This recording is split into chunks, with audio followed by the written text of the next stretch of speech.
my brother was there the first day, he said that when we got to the school, he tried to come with me, and that was when the abuse started with him. They dragged him away by his ears from me, and that was it.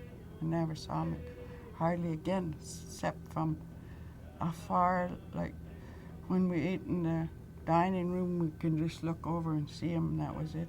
It was so regimented, you didn't get to know your sisters. I had 2 sisters. Didn't even get to know your sisters because you're so regimented. Line up here, line up there, line up for everything, and you can't talk. Well, that one lady, she was real terrible. She said that our parents are going to go to hell and we're nothing but heathens, and she'd just be like that to us every day. She never stopped. You know, when we were talking about trying to remember what was good, anything might have been good, said rock and roll came just when we were there.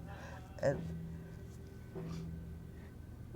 that one guy brought in the music to us, and that was about the best thing that I remember.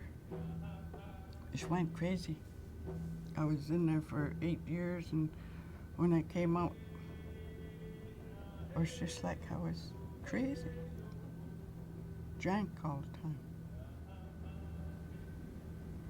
I think the relationship that I have with my mom and my grandmother, it's it's there, and like my mom lost me when I was 2, so they came and apprehended me when I was 2, and my grandmother stepped in and took me in. My experience at the TRC was a bit confusing at first. I wanted to know, but I didn't know if I wanted to know.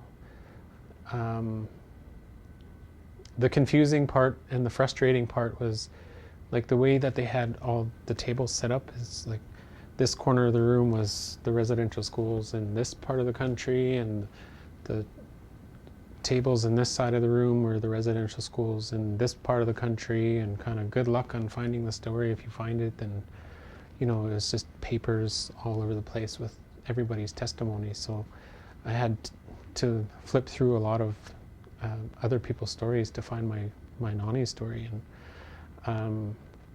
finally found hers, and there was a lot of ambivalence when I was reading it.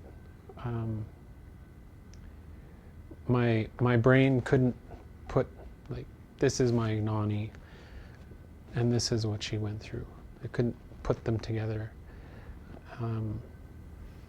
And on one hand, I thought I was reading a fictional story because I would never do that to my daughter, like ever. I wouldn't even think about doing that to my daughter. And reading that someone did this to my Nani, like, how does that work? Like, how do you treat a child like that? And the other part of me was hoping that it wasn't hers, that it was some other Peggy Shannon that went through that. So it was a lot of ambivalence. I just didn't want to believe it. And then it was kind of ping-ponging all over the place in my mind and in my heart, like, should I believe this? And ultimately I ended up having all my questions answered by that story, and just trusting that that's what she went through.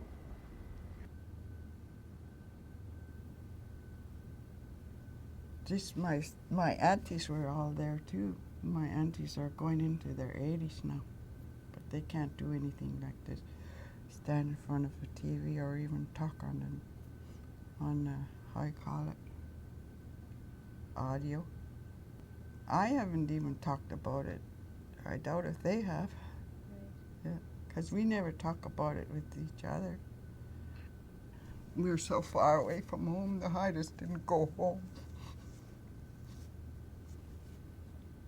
But people that went there all the time, they didn't know we didn't go home.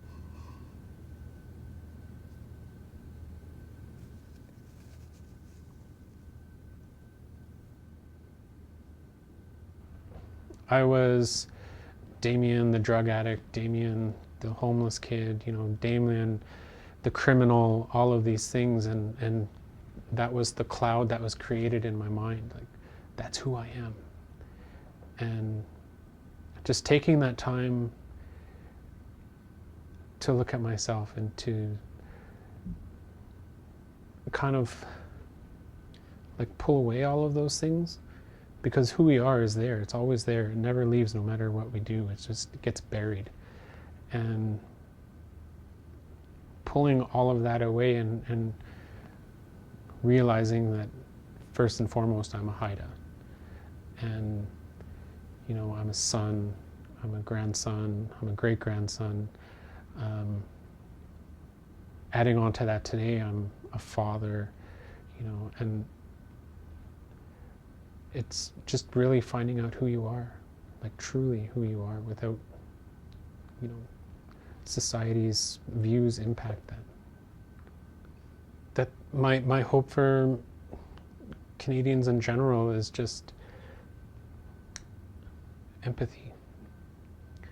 And it's more than just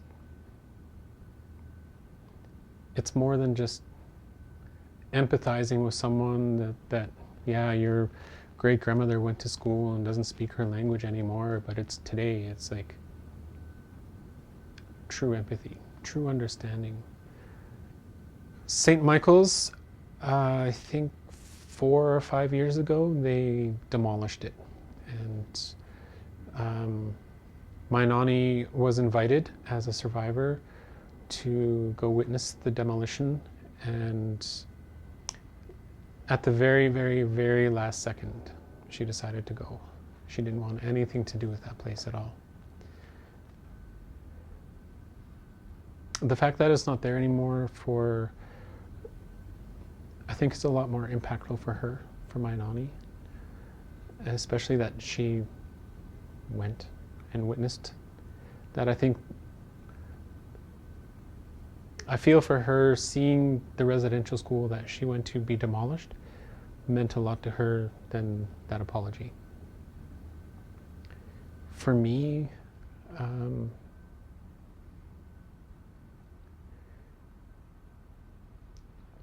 it makes no difference, really.